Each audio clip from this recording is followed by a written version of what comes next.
جناب عثمان غنی بہت بڑے امیر تھے، بہت بڑے امیر المومنین، لاکھوں مربع میل پہ حکومت تھی۔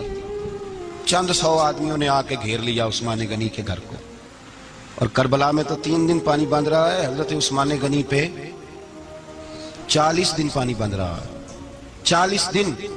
اور حضرت امام حسین کے خیموں کے گرد پہرا دینے کے لیے جناب عباس تھے۔ اور میں تاریخ کے سارے معتبر حوالے عرض کر سکتا ہوں کہ جب حضرت عثمان غنی کو خطرہ ہوا تو مولا علی شیر خدا نے امام حسن اور حسین کو تلواریں پکڑائیں اور فرمایا دروازے کے آگے کھڑے ہو جاؤ، کوئی بدبخت تمہارے خالو عثمان غنی کے دروازے تک جانے نہ پائے۔ اور اس دروازے سے پھر گیا بھی کوئی نہیں، اس لیے کہ وہاں حسنین کریمین کا پہرا تھا۔ جو گیا بے ایمان تو پیچھے سے چڑھ کر کے گیا۔ حضرت عثمان غنی لاکھوں مربع میل کا حکمران، یہاں جس کے پاس چند ووٹ ہوں وہ دندناتا پھرتا ہے، جس کے پاس 4 باڈی گارڈ ہوں اس کی بات وہ کرتا ہے تو ہوا میں۔ حضرت عثمان غنی کے پاس ہزاروں کی فوج ہے، چند 100 لوگوں نے آپ کے گھر کو گھیر لیا، شہید کرنا چاہتے ہیں۔ جناب عثمان غنی رضی اللہ تعالیٰ عنہ کے پاس حضرت علی رضی اللہ تعالیٰ عنہ، کئی اور لوگ گئے، کہا عثمان 3 باتیں ہیں، یا تو ہمیں اجازت دو، یا تو تم تھوڑی دیر کے لیے خلافت چھوڑ دو، حکومت چھوڑ دو، چند دنوں کے لیے کسی اور کو امیر بناؤ۔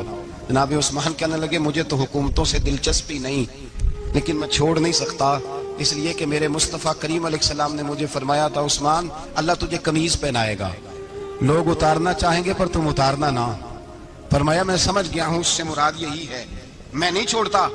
کہا عثمان پھر اس طرح کریں، ہمیں اجازت دیں، یہ چند 100 لوگ ہیں، ہماری تلواریں چند منٹ میں فیصلہ کر دیں گی۔ جناب عثمان غنی فرمانے لگے میں نبی پاک کا شہر اپنی وجہ سے خون میں رنگ دوں، میری وجہ سے؟ نبی پاک علیہ السلام نے فرمایا تھا ایک مینڈا ہوگا، بکرا، جس کی وجہ سے میرے مدینے کی گلیوں میں خون بہے گا، میں وہ بکرا نہیں بننا چاہتا۔ فرمایا میں نہیں چاہتا میری وجہ سے خون بہے اور حضور کے مدینے میں بدامنی ہو، عثمان کی جان جاتی ہے تو جائے، اور نبی پاک کے مدینے میں شور نہیں ہونا چاہیے۔ اے پائے نظر ہوش میں آ، یہ کوہ نبی ہے، آنکھوں سے بھی چلنا یہاں بے ادبی ہے۔ تو کہا عثمان پھر اس طرح کرو، کچھ دنوں کے لیے مکے چلے جاؤ۔ میری بات کی سمجھ آ رہی؟ کچھ دنوں کے لیے مکے چلے جاؤ۔ تو جناب عثمان نے داڑھی پکڑ لی، کہنے لگے دیکھ رہے ہو ساری سفید ہو گئی ہے، میں نبی پاک کا شہر چھوڑ کے نہیں جانا چاہتا، میں رسول اللہ کے مدینے میں مرنا چاہتا ہوں، میں نہیں چھوڑوں گا حضور کا شہر۔ یہ انداز ہے جناب عثمان غنی۔ بڑا ستایا گیا حضرت عثمان غنی کو، پراپوگنڈے کیے گئے، آپ کے خلاف مہم چلی، عبداللہ ابن سبا نے بڑی مہم جوئی کی آپ کے خلاف، یہودیوں نے مسلمانوں کا روپ دھار کر بڑا آپ کو ستایا، تکلیفیں دی، جی آپ اپنے رشتہ داروں کو بڑا دیتے ہیں، فرمایا کرتے تھے جیب سے دیتا ہوں، مال خزانہ سے نہیں دیتا۔ حضرت عثمان غنی رضی اللہ تعالیٰ عنہ کو بڑا ستایا گیا۔ یہ وہ واحد ہستی ہے حضرت عثمان غنی، انہوں نے شہادت قبول کر لی لیکن تلوار نہیں چلنے دی، لوگوں کو ایک دوسرے کے گلے نہیں کاٹنے دی، وہ شخصیت ہے حضرت عثمان غنی کی، لیکن بڑا ستایا گیا، بڑا پراپوگنڈا۔ مجھے بتائیے اس کے بارے میں اللہ قرآن کی آیتیں نازل کر دے، اور جس کے بارے میں مصطفیٰ کریم ایک بار نہیں تین بار جنت کی بشارت عطا کر دے، کوئی بندہ ہمیں تاریخ بتائے، حوالے دے، کہانیاں سنائے، تو ہم اس کی کہانیاں دیکھیں گے یا نبی پاک کا فرمان دیکھیں گے؟ بولیں، جا کے بولیں، جا کے کسی کہانی پر کبھی بھی کان۔ بس ایک حدیث میں نے بڑی دفعہ سنائی ہے، پھر سناتا ہوں، ترمذی میں ہے، نبی پاک جنازگاہ تک گئے جنازہ پڑھنے، یا رسول اللہ فلاں آدمی انتقال کر گیا، جنازگاہ تک تشریف لے گئے جنازہ پڑھانے، لیکن جنازگاہ تک پہنچ کر محبوب نے فرمایا اس کا جنازہ نہیں پڑھانا۔ یا رسول اللہ کیوں؟ فرمایا اس لیے کہ یہ عثمان غنی سے بغض رکھتا تھا۔ نبی پاک سید عالم صلی اللہ تعالی علیہ وآلہ وسلم نے خود اپنی زبان مبارکہ سے، ترمذی شریف میں حدیث موجود ہے کہ نبی پاک صلی اللہ علیہ وسلم احد پر گئے تو احد کانپنے لگا، تو حضور نے فرمایا احد ٹھہر جا، تیرے اوپر ایک نبی، ایک صدیق اور 2 شہید موجود ہیں۔ تو وہ 2 شہید کون تھے؟ ایک حضرت عمر فاروق، ایک حضرت عثمان غنی رضی اللہ تعالی۔ خود حضور نے فرمایا حضرت عثمان غنی کی جو نانی ہے نا، یہ نبی پاک کی سگی پھوپھی ہیں۔ حضرت عثمان غنی رضی اللہ تعالیٰ عنہ کی جو نانی ہیں وہ حضور کی سگی پھوپھی ہیں۔ یہ 4تھی 5ویں نسل میں جا کے اللہ کے رسول صلی اللہ علیہ وسلم کا خاندان ہی بنتا ہے۔ اللہ کے محبوب علیہ السلام کی 4 بیٹیاں تھیں، اور چاروں کی چاروں حضرت خدیجہ الکبریٰ رضی اللہ تعالیٰ عنہ کے بطن سے پیدا ہوئی تھی۔ 4 بیٹیاں، حضور صلی اللہ علیہ وسلم نے پہلے اپنی بیٹی حضرت رقیہ کا نکاح حضرت عثمان غنی رضی اللہ تعالیٰ عنہ کے ساتھ فرمایا، ان کا انتقال ہو گیا تو محبوب نے دوسری صاحبزادی جناب ام کلثوم رضی اللہ تعالیٰ عنہ کا نکاح حضرت عثمان غنی کے ساتھ فرما دیا۔ دو شہزادیاں، دو بیٹے۔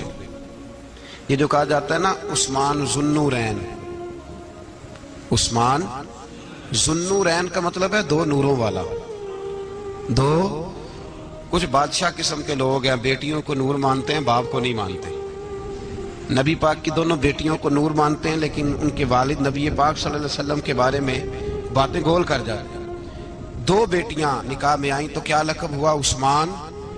اور مزے کی بات یہ ہے کہ حضرت عثمان کو ذو النورین مولا علی شیر خدا کہا کرتے تھے، حضرت علی کہا کرتے تھے عثمان تو ذو النورین ہے، دو نوروں والا۔ بریلی کے امام فرمانے لگے تیری نسل پاک میں ہے بچہ بچہ نور کا، تو ہے نے نور تیرا سب گھرانہ نور کا۔ کہنے لگے نور کی سرکار سے پایا دوشالہ نور کا، نور کی سرکار سے پایا دوشالہ نور کا، ہو مبارک تجھ کو ذو النورین جوڑا نور کا۔ مبارک دے رہے ہیں دوسری شادی پر، کہتے ہیں ہو مبارک تجھ کو ذو النورین جوڑا نور کا۔ تو حضرت عثمان غنی رضی اللہ تعالیٰ عنہ چوتھے پانچویں مسلمان ہیں۔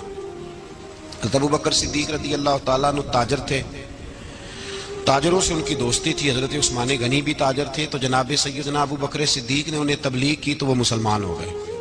جب کلمہ پڑھا تو چچا نے باندھ دیا گھر کے اندر، کئی دن باندھے رکھا، کہنے لگا دین چھوڑنا پڑے گا۔ تو آپ نے فرمایا وہ تو جگہ ہی ایسی ہے جو ایک دفعہ گیا ہے دوبارہ چھوڑ سکتا ہی نہیں، ہو ہی نہیں سکتا۔ حضرت عثمان غنی سابقون الاولون میں سے ہیں، ابتدائی لوگوں میں سے۔ ان کی زندگی کے بڑے حسین واقعات ہیں، آپ جانتے ہیں۔ میں دو تین باتیں صرف ان کی حوالے سے عرض کروں گا۔ ہر آدمی میں ہر صلاحیت ہوتی ہے، لیکن کچھ چیزوں کا غلبہ ہوتا ہے، کچھ چیزوں کا غلبہ ہوتا ہے۔ حضرت عثمان غنی میں دو تین چیزوں کا بڑا غلبہ تھا۔ سخی تھے تو دریا سے بھی زیادہ سخاوت فرماتے تھے۔ مالاں والے سخی نہیں ہوندے تے سخیاں کل مال نہیں ہوندا، ایتھے اوتھے دوویں جہانی سخی کنگال نہیں ہوندا۔ حضرت عثمان غنی رضی اللہ تعالیٰ عنہ بہت بڑے سخی تھے، اتنے بڑے تھے کہ غنی کہہ دیا اللہ کے رسول نے۔ عثمان غنی تھے، ہر وقت ہی سخاوت، ہر وقت ہی سخاوت۔ اللہ کے رسول صلی اللہ تعالیٰ علیہ وسلم نماز پڑھ کے نکلے، جنت البقیع والی جگہ حضور کو پسند آ گئی۔ فرمایا کچھ صحابہ آتے ہیں یہاں تو انہیں سواریاں کھڑی کرنے کا مسئلہ ہے، آج کل نہیں مسئلہ ہوتا پارکنگ کا، اس زمانے میں اونٹ گھوڑے باندھنے کے لیے حویلی چاہیے تھی۔ تو حضور علیہ الصلوۃ والسلام آ کے بیٹھے تو فرمایا جگہ بڑی اچھی ہے، کبھی مل جائے نا تو صحابہ کو سواریاں باندھنے کے لیے اچھی رہے گی۔ عثمان پیچھے بیٹھے تھے، وہیں سے گردن جھکائی اور پیچھے سے نکل گئے۔ حضور نے فرمایا ادھر آؤ، کہاں جا رہے ہو؟ کہا یا رسول اللہ جو جگہ آپ نے کہی ہے میں دیکھنے جا رہا ہوں۔ تو حضرت عثمان غنی دیکھنے گئے، جب واپس پلٹے تو میرے کریم نے فرمایا عثمان دیکھ آئے ہو، دیکھ آئے ہو، دیکھ آئے ہو۔ عرض کی محبوبہ دیکھنی کیا تھی، تجھے پسند آئی تھی، میں خرید آیا ہوں، خرید آیا ہوں۔ دیکھنا آنا جانا یہ تو وہاں ہوتا ہے جہاں سودے بازی ہو، رنگے چمن پسند نہ پھولوں کی بو پسند، ہم کو ہے وہ پسند جسے آئے تو پسند۔ بات ختم ہو گئی، آپ کو پسند آئی تھی میں نے خرید لی۔ میرے رسول پاک صلی اللہ علیہ وسلم کے ساتھ پتہ نہیں لوگ کہاں بیٹھ کے دین پڑھتے ہیں، اختلاف ثابت کرتے ہیں۔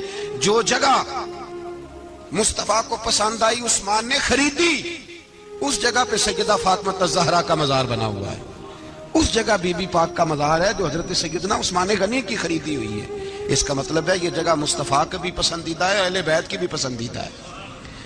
حضرت عثمان غنی کا مزاج ہے، حضور اعلان کر رہے تھے، اس کا مطلب ہے چندے کا اعلان کرنا بھی نبی پاک کی سنت ہے، اس لیے ہم بھی کبھی کبھی یہ سنت ادا کر لیتے ہیں۔ چندے کا حضور نے اعلان کیا، جیش اسرا کے لیے بہت بڑا لشکر جانا تھا، فرمایا اٹھو بھئی حصہ ڈالو۔ حضرت عثمان نے دائیں بائیں دیکھا، کتنے بہت زیادہ سپاہیوں کے لیے بہت زیادہ سامان چاہیے، قحط کا زمانہ ہے۔ جناب عثمان اٹھے کا یا رسول اللہ 100 فوجیوں کا خرچہ، ان کا گھوڑا بھی دوں گا، گھوڑے پر رکھنے کے لیے یا رسول اللہ صلی اللہ علیہ وسلم جو کجابہ ہوتا ہے، کاٹھی ہوتی ہے، وہ بھی میری، فوجی کی وردی بھی میری، اور جب تک واپس آئے گا تب تک سارا کھانے کا خرچہ بھی میرا۔ نبی پاک صلی اللہ علیہ وسلم مسکرائے، فرمایا عثمان اللہ تجھ سے راضی ہو۔